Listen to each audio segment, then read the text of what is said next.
चुनाव स्थगित हुआ है सर, इससे सारे जनता से लेकर के आम जो उम्मीदवार हैं वो भी त्राही में है। प्लीज इस सब पे आप चैनल क्या को कहना सब्सक्राइब और चाहेंगे? शेयर करें हर शहर की खबर अब तक पहुंच सके। नगर निगम का चुनाव का स्थगित होना तो निश्चित रूप से दुर्भाग्यपूर्ण है।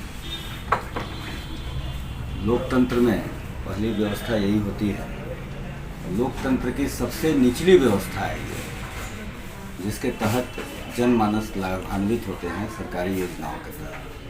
साफ सफाई से लेकर के हर दृष्टिकोण से नगर निगम के द्वारा जनमानस के लिए व्यवस्था किया जाता है।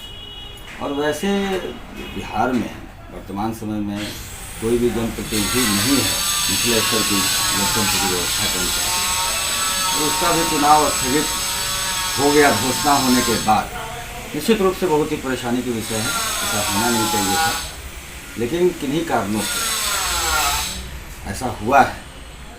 तो सरकार को चाहिए कि अब जल्द ही इसकी व्यवस्था करते हुए जल्द चुनाव करावे, ताकि सारे कार्य जो है अब लोकतंत्र के अनुसार जो उसके प्रतिनिधि हैं उनके मंतव्य से होना शुरू हो।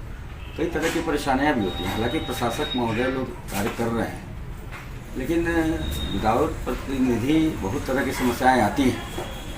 तो जब प्रतिनिधि आएंगे तो फुल फ्लेज 100% वर्क होगा और बिहार जो है विकास की ओर बढ़ेगा। खासतौर पे हो रही देरी को लेकर के सरकार भी जो लग नहीं रहा कि इस साल चुनाव हो पाएगा, तो हो रही देरी के चलते भी जनता में भी समस्याएं हैं। इसको लेकर के जनप्रतिनिधि जो हैं अभी कोई है नहीं कुछ करने वाले, और साथ साथ यहाँ पर जो है कचरा का अंबार लगते जा रहा है। ऐसी स्थिति में क्या होगा, विशेष हम आपसे जानना चाहेंगे। देखिए, चुनाव होने के बाद व्यवस्थाएं बहुत बड़ी और अच्छी होने वाली हैं। निश्चित रूप से लाखों लोगों के कहने पर ही मैं इस चुनाव में आने का मन बनाया। तो कचरा वगैरह की बात जो आप कर रहे हैं, प्रशासक महोदय अपना कार्य कर रहे हैं, और लेकिन उसमें और भी सुव्यवस्था करने की आवश्यकता है। मैं शुरू से ही बोलता आया हूँ कि हर दृष्टिकोण से, हर क्षेत्र से विकास करने का कार्य करने का है। चाहे वो रोजगार की बात हो, चाहे वो सुरक्षा की बात हो, स्वास्थ्य की बात हो और कचरा प्रबंधन की बात हो, हर क्षेत्र में नगर निगम का अपना रोल होता है, उसके तहत कार्य को करना है।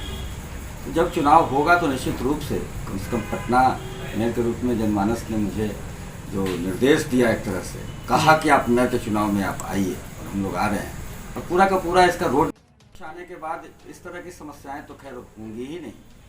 और भी जो बातें होनी चाहिए शहर के सुंदरीकरण के लिए, सौंदर्यीकरण के लिए, सुरक्षा के लिए, पुरुषों के लिए, महिलाओं के लिए, बच्चों के लिए, बुजुर्गों के लिए, हर तरह का रोड मैं तो बताता भी रहा हूँ। बेरोजगारों के लिए रोजगार देने की बात मैंने कही, खास करके जो होल्डिंग टैक्स के तहत या फिर कूड़ा टैक्स के तहत जो नगर निगम का बजट है, मैं तो उसमें भी कम करने की बात कहा। तो सिर्फ कहने से तो कुछ होता नहीं है, कहने के बाद तो बहुत लोग बहुत कुछ बोलते रहे, लेकिन बजट तो चाहिए। तो उस बजट को कहाँ से भरपाई करना है, चुनावी जो बिगुल बजा था उस दौरान मैंने कुछ खोलना शुरू किया। उसमें मैंने बताया था कि कूड़ा जो है वो सोना है, उस सोने को मैं द्रव्य में, वो सोना द्रव्य है, उसको मैं रुपए में बदल करके, और ये सब होल्डिंग टैक्स और कूड़ा टैक्स को कम करते हुए, और जितने भी कार्य चल रहे हैं नगर निगम का वर्तमान में वो भी होगा, और साथ साथ नए वैसे विकास के कार्य, जैसे कि लेडीज़ टॉयलेट की बात मैंने कही थी, मैंने कहा था हर वार्ड में वेलनेस सेंटर खोलने की बात, हर जगह पर स्लम के बच्चों सहित सभी बच्चों को डिजिटल एजुकेशन की बात, जनरल एजुकेशन की बात, सीसीटीवी कैमराज की बात, पर्यावरण की बात, रेहड़ी पटरी वालों के लिए अलग से पैकेज की बात, वो सारे कार्य होंगे। और उसी कूड़ा से, जो कूड़ा की बात आप कर रहे हैं कि अंबार लगा हुआ है, उसको मैनेजमेंट करने की आवश्यकता है। अभी मैनेजमेंट को लेकर के इंदौर से भी जो है सरकार ने यहाँ पे बुलाया है, ताकि कचरा से खाद बनाने की जो है प्रक्रिया। आपका अजय प्रकाश है आपके बीच में, कहाँ किसी को बुलाना है। मैं तो पहले भी कहता था, सब लोग अनुकरण ही कर रहे हैं, प्रशासक भी अनुकरण ही कर रहे हैं। आज से 1 वर्ष पहले मैंने इन सभी बातों को बताया था, आप ही के माध्यम से बताया था। अब चुनाव में देरी हो रही है, अजय प्रकाश को आने में देरी हो रही है, आप जनता का आशीर्वाद जनता तो चाह ही रही है। निश्चित रूप से मैं आऊँगा।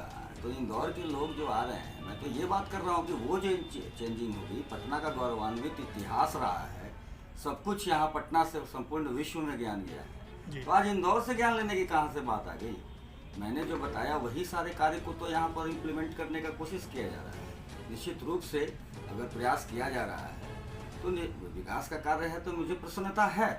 लेकिन पटना उस लेवल पर मैं बनाना चाहता हूँ और मैं बनाऊंगा कि इंदौर भी आकर के, वहाँ के पदाधिकारी आकर के यहाँ रीड करेंगे, यहाँ शोध करेंगे किस प्रकार ये पटना जो 82 पोजीशन पर होते हुए कैसे ये नीचे आया और कैसे नंबर 1 पे गया है और कितना विकास हुआ है। कि इंदौर में भी कुछ कमियां झलकेंगी पटना की तुलना में, और वो कमियों को पूरा करने के लिए यहाँ पर ज्ञान लेने की बात है। अनुकरण जो पूरे बिहार में हो रहा है मेरे द्वारा बताए गए कार्य, निश्चित रूप से मैं प्रशासक महोदय को भी, कमिश्नर साहब को मैं धन्यवाद देता हूँ कि अगर उन्होंने ऐसा कुछ एक्शन लिया है। देर हो रही है सरकार के लिए चुनाव से, इस बीच में अगर कुछ काम किए हुए रहेंगे इंदौर के पदाधिकारी और इंदौर के कर्मचारी यहाँ पर, तो मेरे लिए आसानी होगा ना। निश्चित रूप से कुछ काम आगे बढ़ा हुआ रहेगा। चुनाव में हो रही देरी को लेकर सरकार से क्या कहना चाहेंगे सर? निश्चित रूप से जल्द चुनाव कराया जाए। पटना का जो इतिहास है उस इतिहास को पुनः लौटाने की बारी आ गई है। जनता चुन लिया है, जनता ये समझ रही है, और निश्चित रूप से चुनाव तो ऐसे भी होना आवश्यक है, क्योंकि बिना प्रतिनिधि का, बिना राजा का राज्य बहुत ही गड़बड़ स्थिति में जाता है। वैसे ही नगर निगम बिना मेयर का, बिना वार्ड पार्षद का वार्ड, बिना मेयर का शहर, थोड़ा सा तो अंतर जरूर आ जाता है। शासक महोदय अपना कार्य कर रहे हैं, लेकिन कुछ मुख्य बातों पर तो डिसीजन नहीं हो पाता है। बिल्कुल, चुनाव सभी को देखते हुए सरकार जल्द से जल्द चुनाव कराने की व्यवस्था करे, और उसमें जो भी नियमानुगत तरीका है, ऐसा नहीं कि फिर चुनाव की घोषणा हो जाए और फिर उसको स्थगित करने का कुछ मामला आ जाए। इसको देखते हुए, सारे दृष्टिकोण से देखते हुए इसकी व्यवस्था होनी चाहिए। और मुझे पूरा विश्वास है कि अभी जो वर्तमान सरकार है इन सभी चीज़ों को देखते हुए अच्छे ढंग से चुनाव का घोषणा करेगी और जल्दी चुनाव होगा। हमारे साथ बैठने सर आपका बहुत बहुत सर एक सवाल है। अच्छा, ठीक है।